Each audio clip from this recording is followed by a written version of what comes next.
नमस्कार दर्शकों, मैं हूं आपके साथ अनिका आर्यन और हिंद किसान के इस विशेष किसान संवाद में आप सभी का बहुत-बहुत स्वागत है। जैसा कि हम सभी जानते हैं कि देश भर में जो किसान हैं वो आंदोलित हैं और रोज़ाना पिछले कितने ही दिनों से 10-11 दिनों से वो बॉर्डर्स पर तैनात हैं और बॉर्डर पंजाब, हरियाणा, उत्तर प्रदेश के बॉर्डर्स की बात करें तो ये सीन हम सब ने अपने टेलीविजन स्क्रीन्स पर, सोशल मीडिया पर देखा है। लेकिन अगर बात करें तो यहाँ से दूर जो इलाके हैं, बिहार, छत्तीसगढ़, राजस्थान, मध्य प्रदेश, वहाँ भी तमाम किसान अपने अपने जगह पर डटे हुए हैं और देश की राजधानी दिल्ली के आसपास ये जितने भी आंदोलनकारी किसान हैं उनको अपना पूरा समर्थन दे रहे हैं। यानी कुल मिला के इसको हम एक पैन इंडिया किसानों का ऐतिहासिक आंदोलन करार दे सकते हैं। इस पर और ज्यादा बातचीत करते हैं। हमारे साथ बिहार से किसान मंच के अध्यक्ष धीरेन्द्र सिंह टुडू जी यहाँ हमारे साथ जुड़ गए हैं। धीरेन्द्र जी, बहुत बहुत स्वागत है आपका। ये बताएं कि भारत बंद की कॉल सुबह 11 बजे से 3 बजे तक किस तरह का रिस्पांस मिला, किसानों में किस तरह का आक्रोश दिखा और जो आम जनता है क्या वो भी अपने इन थाली के मुद्दों को समझ पा रही है? क्या उन्होंने भी किसानों के साथ उनको किसानों को संबल प्रदान किया? कैसी रही स्थिति बिहार में?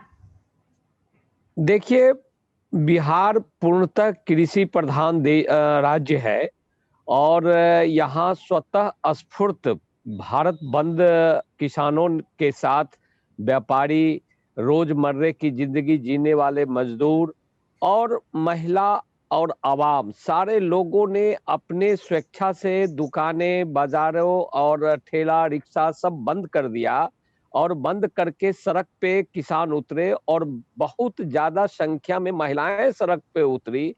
आज बिहार के किसानों ने यह फील किया, अनुभव कर रहा है कि एपीएमसी मंडी जो है, कृषि उत्पादन बाजार समिति, बिहार में जो नीतीश जी ने 2006 में भंग किया, बिचौलियों के हवाले, छोटे छोटे व्यापारियों के हवाले बिहार के किसानों को कर दिया। आज एमएसपी जो मुद्दा देश के किसानों ने बनाया है, बिहार एक अनूठा उदाहरण है। यहाँ के किसान एमएसपी नहीं मिलने का सबसे ज्यादा दुष्प्रभाव कहिए या उसका बोझिल कहिए कि दाम नहीं मिलने से किसान परेशान रहा। जी। और बिहार आज उदाहरण है देश भर के लिए कि कुछ एमएसपी बिहार के सामने रख सकते हैं, कुछ उदाहरण दे सकते हैं कि किस तरह से एपीएमसी ना होने के कारण यहाँ के किसानों को, चाहे वो धान के किसान हो, मक्का के किसान हो, उनको किस तरह के भाव मिल रहे हैं। और ये भी हम सब जानते हैं कि किस तरह से जो धान है वो बिहार से पंजाब जाता है बिकने के लिए, क्योंकि उन्हें यहाँ वो भाव ही नहीं मिलता। तो ये तो सबको पता है, उसके बावजूद इस तरह का तर्क बार बार क्यों दिया जा रहा है कि एपीएमसी जब खत्म होगी, एपीएमसी का जो ये पूरा तंत्र है इसमें ये बहुत सड़ा गला है, पुरानी व्यवस्था है और इसमें ये बहुत बोझिल हो गई है और इसके रहने से हमारे किसानों का, हमारी खेती का भला नहीं हो सकता। देखिए, कृषि का भला एपीएमसी मंडी को ध्वस्त करने से कहीं कोई भला नहीं है। इसका जीता जागता उदाहरण बिहार है और बिहार के किसानों ने जो एमएसपी है, न्यूनतम समर्थन मूल्य, जैसे 1868 रुपया धान का कीमत है, वो धान किसानों का नहीं बिक रहा है। पिछले वर्ष मक्का का प्रचुर मात्रा उत्पादन हुआ, 1850 रुपया प्रति क्विंटल एमएसपी था और किसानों ने 900-1000 में बेचा। यदि एपीएमसी मंडी को भंग नहीं किया जाता तो मुझे लगता है कि बिहार का जो ये उदाहरण है, एपीएमसी मंडी भंग करने के कारण, कृषि उत्पादन बाजार समिति बिहार का भंग करने के कारण जो बिचौलियों के हवाले किसान बिहार के चले गए, यह स्थिति यदि देश में एपीएमसी मंडी को जो मोदी जी ने भंग किया है या रद्द किया है या संशोधन किया है, इसके कारण देश भर का किसान बिचौलियों के हवाले हो जाएगा। बिहार का किसान उदाहरण है। हम देश का सरकार तो 40% बार-बार ये कह रही है कि हम इन सुधारों को इसीलिए लाए हैं ताकि किसान जो है बिचौलियों के बंधन से मुक्त हो जाएं। बिचौलियों के बंधन से जब बिहार मुक्त नहीं हुआ, एपीएमसी मंडी बिहार में बंद होने के बाद बिचौलिए और हावी हो गए। आज के डेट में जो हमने पिछले वर्ष 1925 रुपया दाम गेहूं का था, हमने 1500-1400 में गेहूं बेचा। आज इन्होंने 50 रुपया बढ़ा दिया, यानी 1975 रुपया गेहूं का दाम किया। और रबी की खेती अभी निर्धारित हुई नहीं है, खेती अभी समाप्त नहीं हुआ, खेती शुरू हुआ है। और इन्होंने आज से 1 महीने पहले किसान आंदोलन के डर से एमएसपी को निर्धारित कर दिया और खरीफ फसल में धान का मात्र 53 रुपया इन्होंने पिछले वर्ष के बनिस्पत मोदी जी ने बढ़ाया। लेकिन एमएसपी मिल कहाँ रहा है बिहार के किसानों को? उदाहरण जो मोदी जी दे रहे हैं, मैं पूछना चाहता हूं और तमाम सांसद से भी हम सवाल उठाता हूं कि आप लोग इस सवाल पर, बिहार के सवाल पर सदन के पटल पर मोदी जी को क्यों नहीं घेरते हैं कि आप कृषि उत्पादन बाजार समिति एपीएमसी मंडी को बिहार में भंग कर दिया गया और किसान यहाँ से खेती और रोजगार छोड़ करके, जो रोजगार का मुख्य साधन कृषि है बिहार में, और छोड़ करके दूसरे राज्य में पलायन कर रहे हैं। सबसे ज्यादा देश में यदि कहीं से पलायन हो रहा है, कृषक, मजदूर और किसान पलायन कर रहा है, तो बिहार से कर रहा है। और इसका मुख्य कारण यही है कि एपीएमसी मंडी को बिहार में बंद करने के कारण पलायन हो रहा है। देश में एपीएमसी मंडी बंद कर रहे हैं मोदी जी।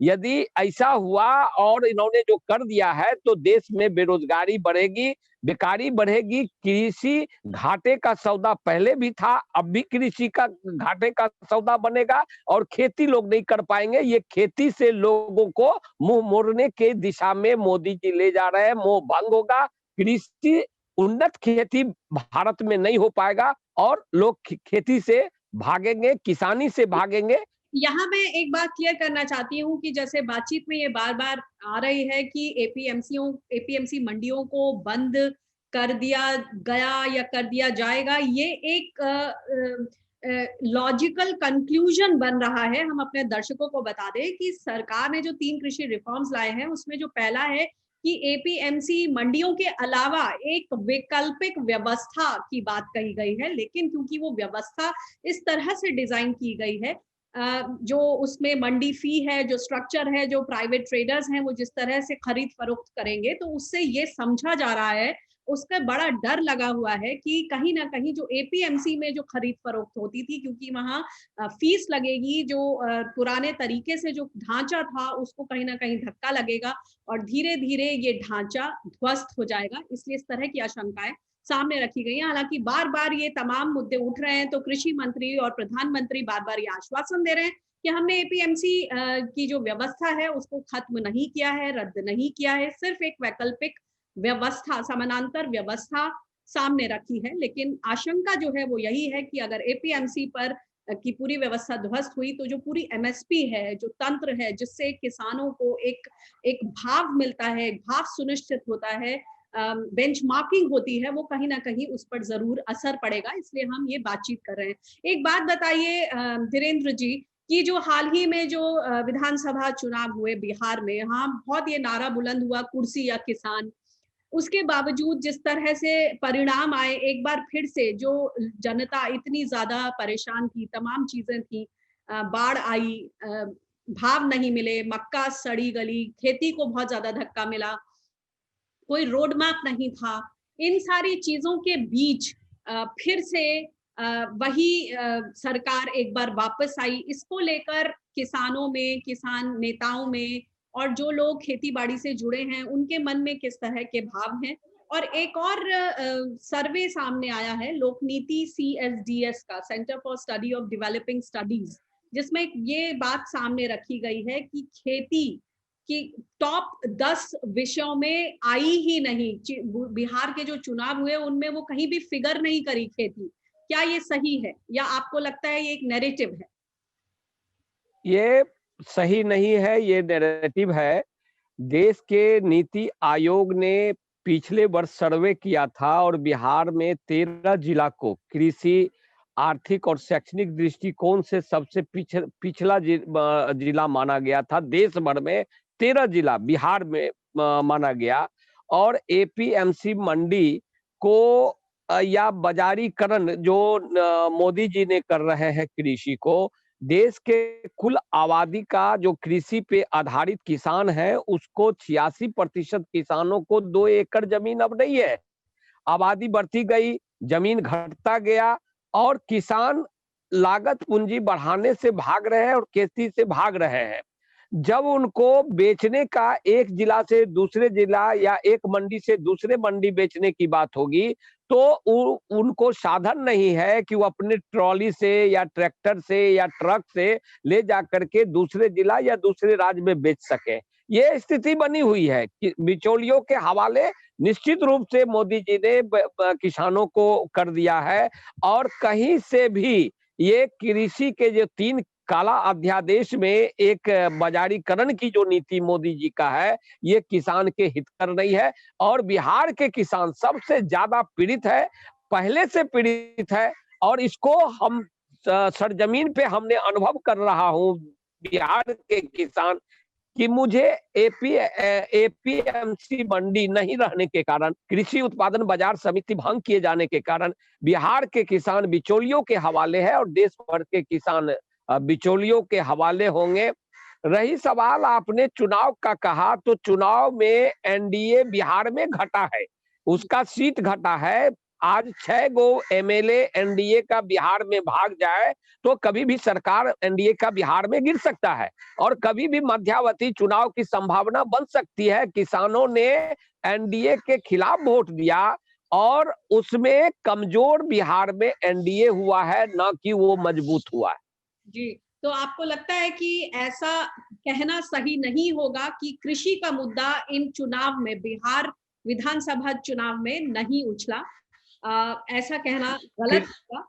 और मुझे एक बात बताइए जी, एक ये बात भी मैं देख रही हूँ कि जो व्हाट्सएप यूनिवर्सिटी या इसके जरिए जो तमाम संदेश हमारी आम जनता को पहुंच रहा है कि किसानों को तो तमाम तरह की सब्सिडी, तमाम तरह की सहायता दी जाती है। अगर मैं वो मैसेज पढ़ूं तो बीज खरीदने के लिए सब्सिडी, कृषि उपकरण खरीदने के लिए सब्सिडी, यूरिया के लिए सब्सिडी, ट्रैक्टर ट्रॉली, पशुधन, क्रेडिट कार्ड स्टिकर्स, इस तरह की एक लंबी लिस्ट है।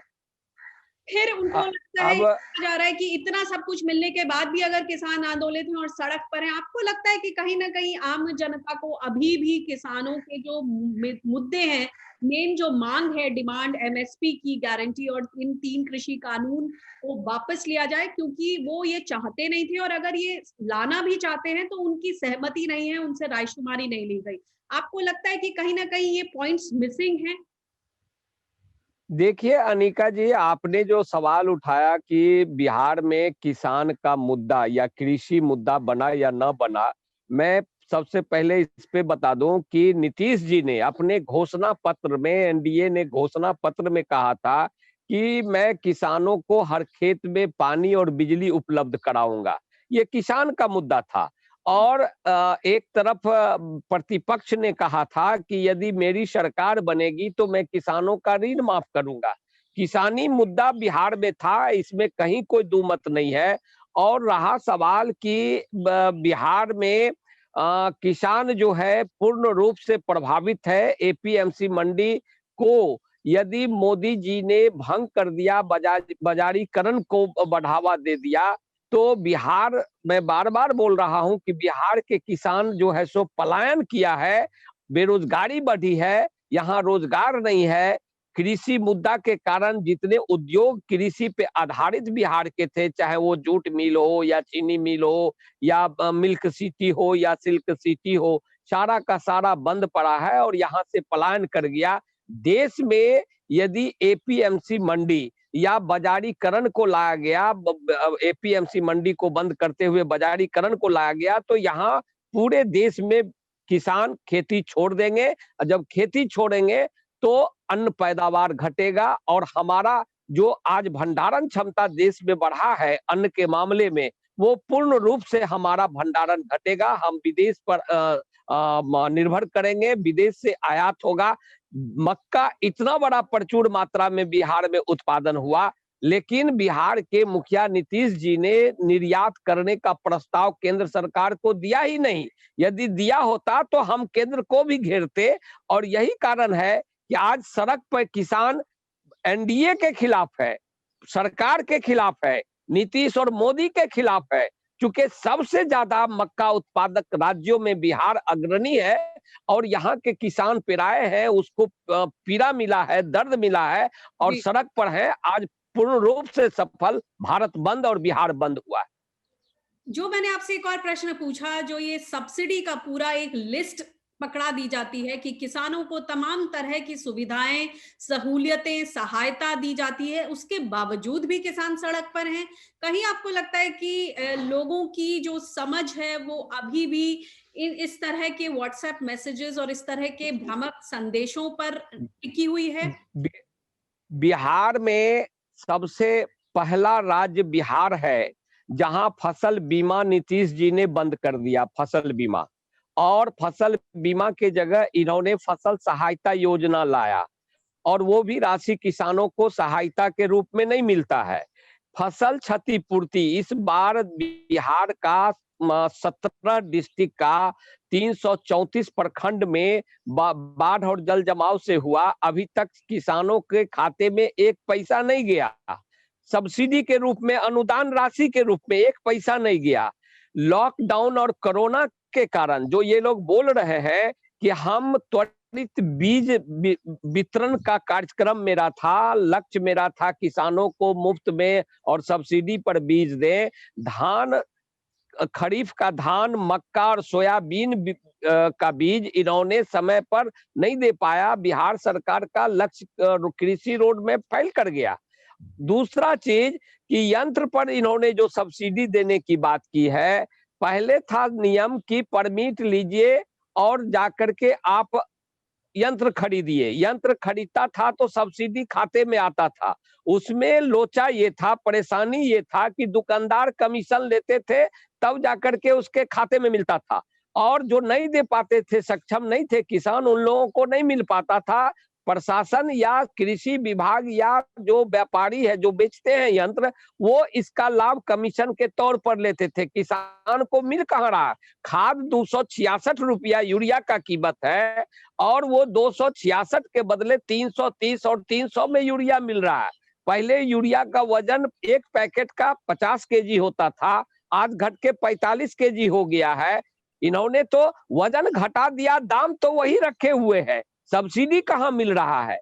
2019 और 20 का कृषि बजट भारत सरकार का था 2.25%, और इस बार 20 और 21 का कृषि बजट इन्होंने कर दिया मोदी जी ने 1.60, और उर्वरक में सब्सिडी इन्होंने कटौती कर दिया। तो फिर ये सब्सिडी की बात जो कर रहे हैं, ये किसानों के साथ बेईमानी है, आम आवाम के साथ इन्होंने धोखा देने का काम कर रहे हैं। कहीं कोई सब्सिडी का लाभ किसानों को नहीं मिलता है।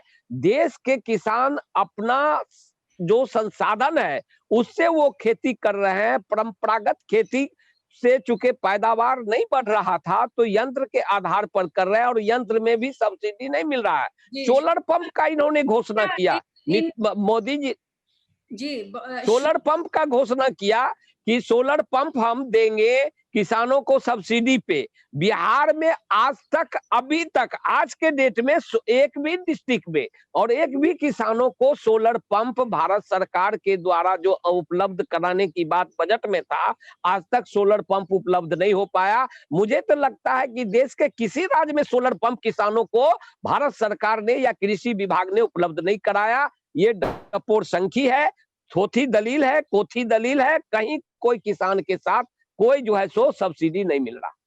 जी, शुक्रिया कि आपने ये इन पॉइंट्स को ठीक तरह से उसमें इंसाइट दिया और जानकारी दी। दिक्कत यही है, माफ कीजिएगा दर्शकों, मैं आपसे एक बार फिर से ये कहना चाहूंगी, बल्कि ये अपील है कि आज जब इस ठिठुरती ठंड में देश के अन्नदाता अपने हक की लड़ाई के लिए सड़क पर हैं, तो जो उनकी दिक्कतें हैं उनको हम समझने की कोशिश करें, थोड़ा पढ़ें, और जो तमाम संदेश हैं जिनसे कहीं ना कहीं भ्रम पैदा किया जा रहा है, राजनीति को तो एक तरफ रख दिया जाए, क्योंकि किसान बार बार कह रहे हैं कि हम जो जितनी भी राजनीतिक पार्टियां हैं उनसे अपील करेंगे कि वो मंच पर ना आए और उसको दूर ही रखने की उन्होंने बात कही है, लेकिन जो उनके अपने मुद्दे हैं और कहीं न कहीं ये मुद्दे आपकी थाली से जुड़े हैं। जैसे कि धीरेन्द्र सिंह टुडू जी ने ये तमाम बातें बताई कि जो ये सब्सिडी की ये सहूलियतें, कहने को तो एक बड़ी लिस्ट है, वो लिस्ट ऑनगोइंग है, लेकिन उसमें सवाल ये है कि उसमें से मिलता कितना है? अगर आप छोटी-सी चीज़ समझ लें, तो शायद उनकी जो दिक्कत है, उनकी जो परेशानी है, उसमें आप भी उनके साथ कंधे से कंधा मिलाकर वहाँ खड़े होंगे, उन्हें उनके इस आंदोलन में नैतिकता के आधार पे और हर तरीके से उनको बल प्रदान करेंगे।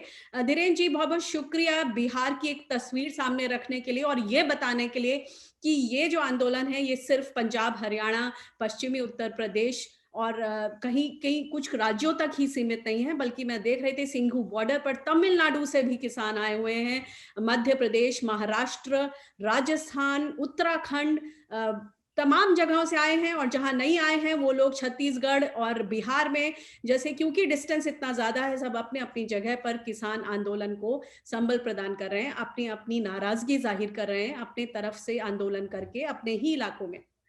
बहुत-बहुत शुक्रिया किसान संवाद में इस चर्चा में फ़िलहाल इतना ही। हिंद किसान की इस सीरीज़ में हम और भी लोगों से बातचीत करेंगे और आप तक पहुँचाएँगे और उन गैप्स को फ़िल करने की कोशिश करेंगे, जो बातें आप तक अभी तक पहुँची नहीं हैं। फ़िलहाल जाते-जाते एक खबर आ रही है कि जो अमित शाह जी हैं, वो शायद शाम 7 बजे किसान संयुक्त मोर्चा में जो नेता हैं, उन लोगों से बात करेंगे, तो कहीं न कहीं शायद गतिरोध दूर करने की ये कोशिश।